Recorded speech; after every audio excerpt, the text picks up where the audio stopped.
man leen moom moo nuroog man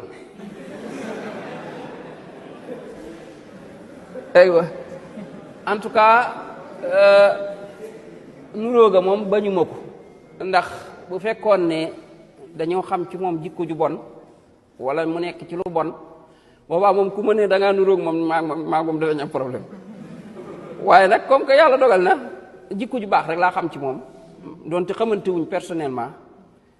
benn yoon lañ mas a gisee mooy bi mu nekkee ci kaso ba ma amoon ko ma doon seeti sama benn wëllëri bu fa nekkoon nga xam ne dañ ko ñoom lañ téyandoo woon muy Cheikh Omar Diagne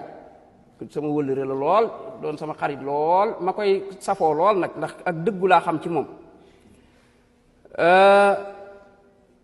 bi ma àggee toog ci fi ñuy xaare ay mbokkam moom Bachir fekk ma fa ku agsi rek ne ma Bachir man leen du moom de ma xam ne kon nuróo gi am na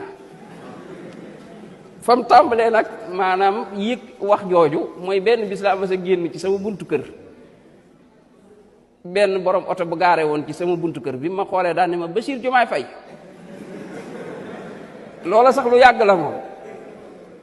loola lu yàgg la bi ma ko waxee ma ne ko yow danga maa xam mu ne ma xam ma la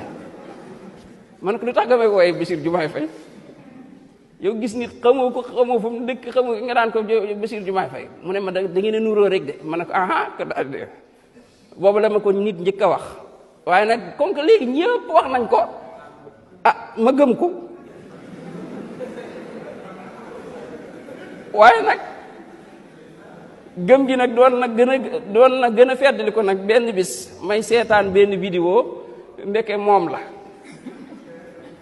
may xool bu jaax ma waaw man lii fan laa ko defee woon waay boobu laa xam ne affaire yi rek dëgg la kon loolu moom dëgg la